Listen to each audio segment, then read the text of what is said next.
Hello guys, তোমরা সবাই কেমন আছো? ভালো, আশা করি সবাই ভালো আছো। আজকে আমি যাচ্ছি কোচবিহার ধামাল আড্ডায়। চলুন দেখা যাক কি কি। বাড়ি থেকে বেরিয়ে ফার্স্টে টোটোতে উঠতে হবে, টোটো করেই চলে যাচ্ছে আজকে ধামাল আড্ডায়।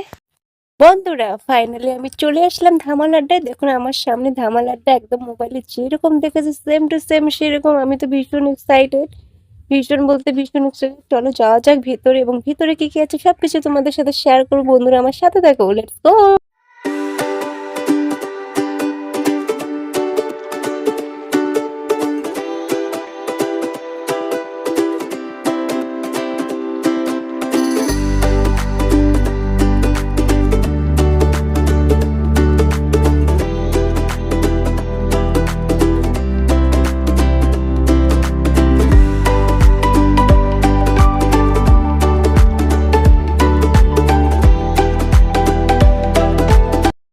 বন্ধুরা ভিতরের দৃশ্যটা দেখো, খুব সুন্দর, একদম ওয়াও ওয়াও। আমরা আসলে দুপুরবেলা এসেছি তাই প্রচন্ড রোদ। এই সময়টা ভীষণ রোদের তাপ পড়ে গেছে। দেখো আমার রোদের জন্য আমার ভিডিওটা ক্লিয়ার হচ্ছে না, তো মনে হচ্ছে না এটা ডিসেম্বর মাস, তাই না বন্ধুরা? চারিদিকের দৃশ্যটা দেখো বন্ধুরা, খুবই সুন্দর। নদীর পাড়ে তোরসার নদী, তার পাশেই এই যে এই জায়গাটা মেন জায়গা, এখানে যারা সবাই আসলে ফটো তোলে, তাই আমরাও তুলতেছি। আমি আমার শাশুড়ি মায়ের সঙ্গে এসেছি, ওনাকেও ফটো তুলতেছি। ভীষণ সুন্দর, আজকে একটু ফাঁকাই আছে। চলে আসলাম নৌকার কাছে। এই যে ওনাকে দেখা যাচ্ছে, যে বয়স্ক লোকটি দাঁড়িয়েছেন, উনি হচ্ছেন নৌকা বিহার নৌকা চালক, নৌকা চালায়। এখানে দেখুন ওই যে সামনে নৌকাটা দেখা যাচ্ছে বন্ধুরা, এই নৌকায় কিন্তু নৌকা বিহার করতে গেলে 100 টাকা করে টিকিট, একজনেরই 100 টাকা টিকিট। তাই আমরা উঠলাম না, একটু এখানে বসে নদীর হাওয়া খাচ্ছি। নৌকাটা দেখুন ভীষণ সুন্দর, নৌকাটা খুব সুন্দর সাজিয়েছে, একদম নদীর ওই কিনার থেকে ঘুরাই নিয়ে আসবে। বেশি দূরে আবার যাবে না, মানে ওর আশেপাশেতে তোমাদেরকে সবাইকে ঘুরে নিয়ে আসবে। একবারে 5 জনকে উঠানো যায়, 5 জনের বেশি উঠানো যায় না। দেখুন আশেপাশের দৃশ্যটা খুব সুন্দর লাগতেছে, একদম খোলামেলা দৃশ্য। এখানে একদম প্রাণ খুলে নিঃশ্বাস নেওয়া যায়, মানে একদম শহরে বায়ু দূষণ, ধুলো দূষণ, শব্দ দূষণ সবকিছু থেকে দূরে। রেস্টুরেন্টটা খুব সুন্দর হয়েছে বন্ধুরা।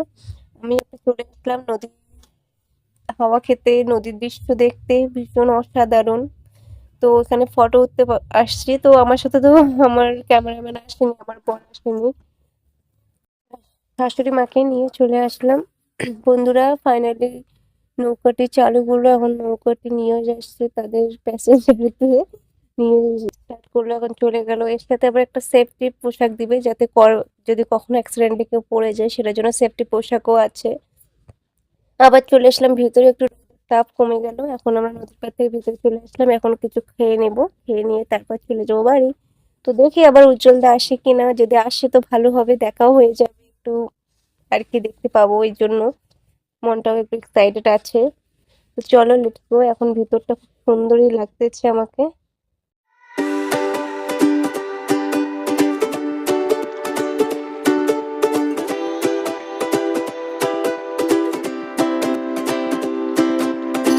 ধামাল আড্ডা, ধামাল আড্ডা।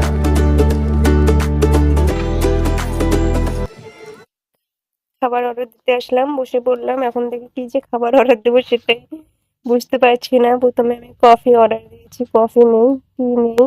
এগরোল অর্ডার দিয়েছি, এগরোলও নেই। তারপর কি আর বলবো, তারপর আমি চাউমিন অর্ডার দিলাম। তো এখন খাবারের জন্য অপেক্ষায় বসে আছি, কখন যা আসবে। ফাইনালি খাবার চলে আসছে, চাউমিন চলে আসছে। তারপর chowmein with egg pakora, egg pakora নিয়েছি। খেতে খেতে সন্ধ্যা হয়ে গেল বন্ধুরা। সন্ধ্যার দৃশ্যটা দেখুন, ধামাল আড্ডার খুবই সুন্দর। তোমরা যদি কখনো ধামাল আড্ডায় আসো, তো আমার মনে হয় তোমরা বিকালের দিকে আসবা। বিকালের দিকে খুব সুন্দর হয় দৃশ্যটা দেখতে, ভীষণ ভালো লাগে। দুপুরে অ্যাকচুয়ালি রোদের জন্য একটু গরম গরম লাগে, ভালো লাগে না, তাই সন্ধ্যার দিকেই আসবা। সো আমরা এখন চলে যাচ্ছি বন্ধুরা। তোমরা যদি কখনো কোচবিহারে আসো, অবশ্যই ধামাল আড্ডা এসে ঘুরে যেতে পারো। Tata, by.